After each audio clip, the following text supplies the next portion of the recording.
Hello, my name is Damian Hamill and I'm Director of Training for What Works Consulting. I'm also a freak, and I admit it, and I'm proud of it. And my particular type of freakishness has contributed greatly to my success in what I do, training and coaching other people. Let me tell you a little bit more about my shocking secret. The truth is that I absolutely love standing up in front of other people and presenting. Okay, so it may not be the most extreme example of freakishness in the world, nor the most shocking confession, but bearing in mind that speaking in public is one of the most common fears that people have, it makes me just a little bit different. The prospect of standing in front of a group of people who are looking at you and waiting for you to speak to them is enough to turn the innards of many people who are otherwise thoroughly competent and professional into water. Yet I absolutely love it. How come?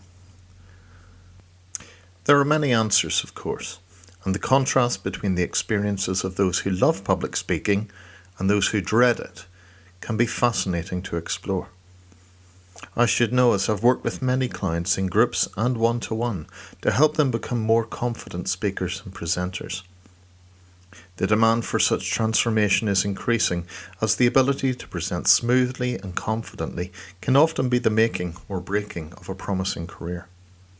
How much is it worth to you to develop such skills when the stakes are that high? I think it's fair to say that the contrast between a confident presenter and a person for whom giving a presentation is a form of living hell is entirely down to their inner experience, the meaning making and the expectations they have of the process. Transform these and you transform the experience. Whilst it's not possible to even begin to do justice to the extensive material we cover on our presentation skills training in a podcast, let me give you a few brief pointers. Firstly, people who find making a presentation nerve-wracking tend to prolong and intensify their anxiety by avoiding such situations if it's humanly possible. Like every form of anxiety, avoidant behaviour of this type makes things worse. There is nothing for it but to grasp the nettle, stand up in front of others and talk. You don't have to be perfect first time, and I guarantee you that practice does make things enormously more comfortable.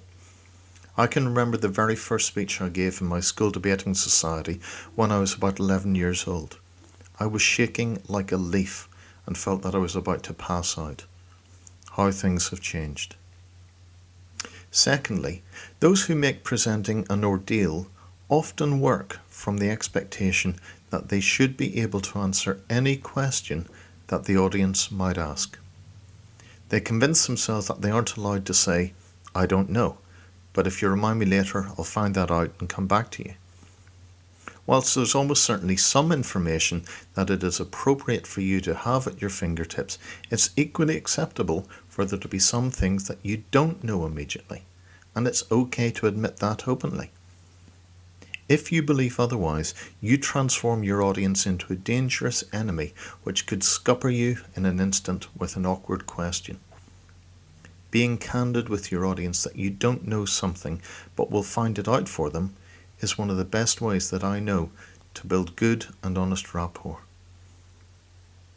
If you have struggled with making presentations or speeches until now, think about these 2 points.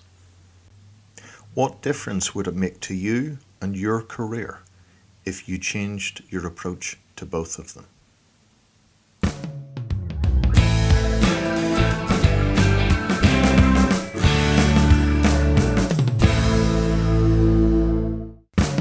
If you would like to find out more about our live training courses and presentation skills, visit our website, watt-works.co.uk.